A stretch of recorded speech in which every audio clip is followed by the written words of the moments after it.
ليلة القدر خير من ألف شهر. السلام عليكم ورحمة الله وبركاته. بسم الله الرحمن الرحيم. الحمد لله وحده وصلى الله وسلم على من لا نبي بعده وعلى آله وصحبه أجمعين. During Ramadan, we usually give things. We make parcels and we give the poor. We look at those who have less than us. Allah has kept it in such a way that as you're hungry through the day, you are meant to be thinking about those who don't have food anyway. One of the beautiful, blessed benefits of the month of Ramadan, generosity. The hadith of the Prophet ﷺ, the companions say he was the most generous person throughout the year. But in Ramadan, he was even more generous than the wind that blows. When wind blows, it doesn't miss anyone. The same applies in the month of Ramadan. The generosity of the Prophet Muhammad, peace be upon him, is being described by the example of the wind. Now, that means he gave, and he was kind towards, and he benefited the people as much as he could. We are believers. Similarly, we are human beings. And beyond that, if we take a careful look, we're actually part of the creatures of the Almighty. Don't ever allow yourself to forget that.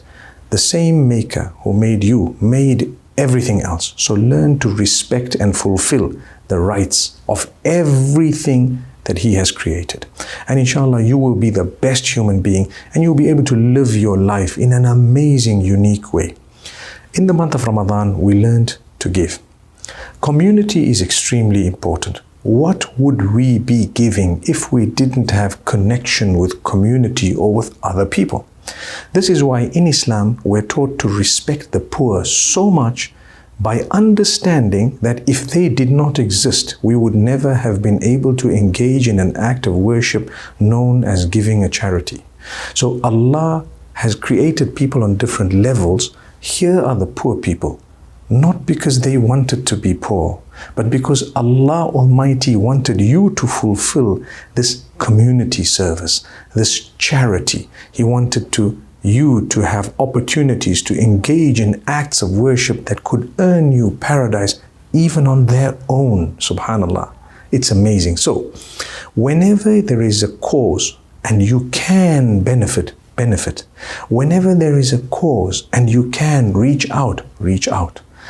And without being part of a beautiful community, life becomes less meaningful. The reason is, people who live in healthy communities where everyone knows just how to deal with each other, they come to pray 5 times a day perhaps, maybe if they're out of the area or they have an excuse or they're out at work or school or whatever, they might not be there 5 times a day, but at least once, twice a day, they get to meet, they get to greet each other, and that's it. They know the limits and the barriers. People don't like to be asked personal questions. So when you meet people in a community setup, try to understand where and how you've met this person and how close you are to them anyway. So if you're very close, they may want to volunteer to tell you a little bit more about themselves. But if you're not so close, then people are not comfortable with questions. If you like the community to participate, make it easy for them to participate. Appreciate big time those who come and make an effort to attend and participate and reach out. And don't ask too much of community members, because you don't want to irritate people. People generally feel, look, I'm a free person. I don't need to be in this whole community thingy. But at the same time, we who are supposed to be part of the community, when we make it beautiful, they will come. They will see the benefit of it. We should try our best to attend. And those who are in charge, when I say in charge, I mean those who might be seniors or who might have helped set up, and there has to be someone, we should make it very easy for people. Appreciate them, who they are, what they do, how much they can give, what they can give. Not everyone can give wealth. Some can give their time. Some can give a word of advice. Some might just be able to pray for you. No problem. Don't push them. Thank them. Appreciate them, even if they have not done much. But for us, we need to do as much as we can. And we need to try our best. and we need to reach out. So one of the beautiful teachings of Ramadan is to gain this community feel. You get to know people. You know, when you've traveled together, be it for a spiritual journey like the pilgrimage, Umrah or Hajj, or be it on holiday, when you've been with a family or a group of people or a little team or maybe some grouping, you become a little bit closer to some of them and you begin to know a few more of them. You will enjoy it when these people are decent people. They don't interfere, they don't demand, they don't tell you to do things you're not comfortable to do, but there is a relationship and a bond that is developed.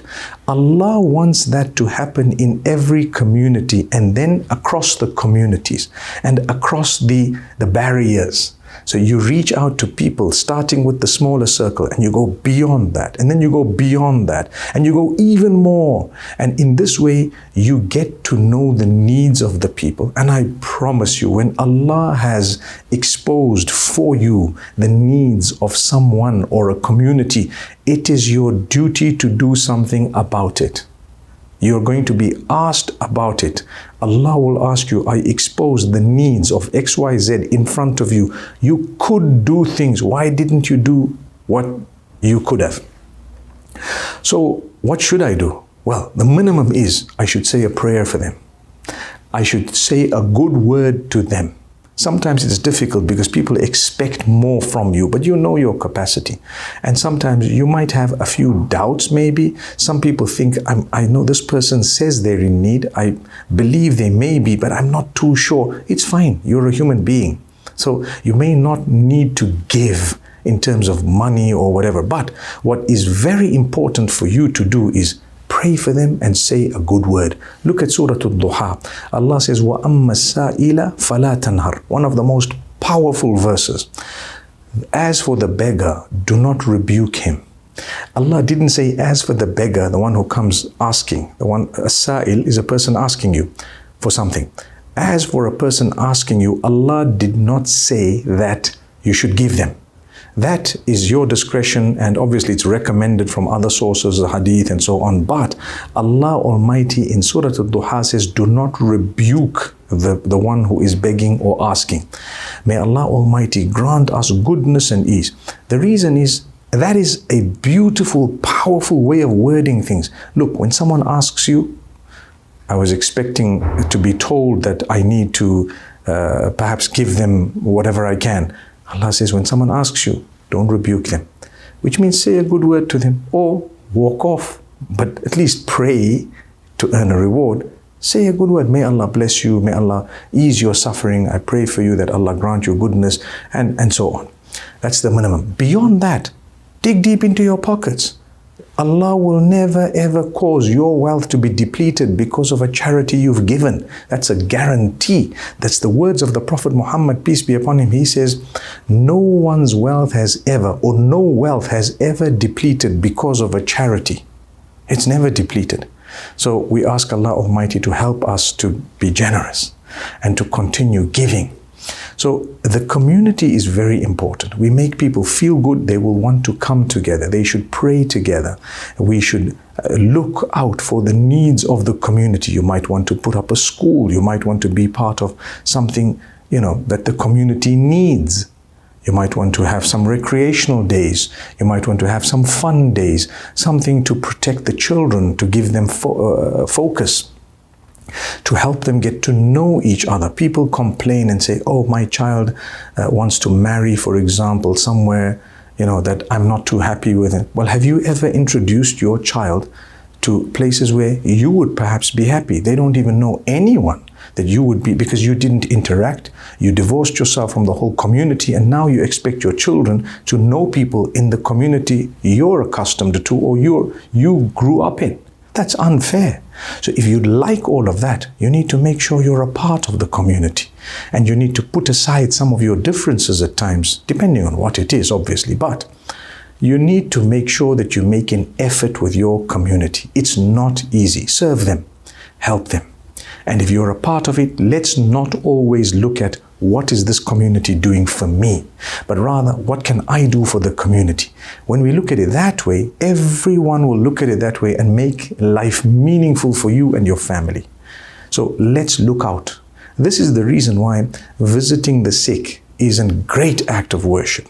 Remember, visiting the sick, it doesn't necessarily mean you need to physically go there anymore, because nowadays we have technology that would allow us to visit the sick via a phone call, perhaps via a video call, perhaps via a message.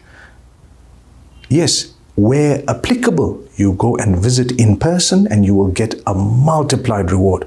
Sometimes it's not applicable. By your visit, you might just be making life so difficult for them if they're in need of rest and if they're in need of a peace, and perhaps if they don't want to see you at that time. So it doesn't mean because the hadith says visit, let's all go 10 guys and we will visit the sick person. You make them more sick. They will become ill. They might die as a result of the anxiety and the stress.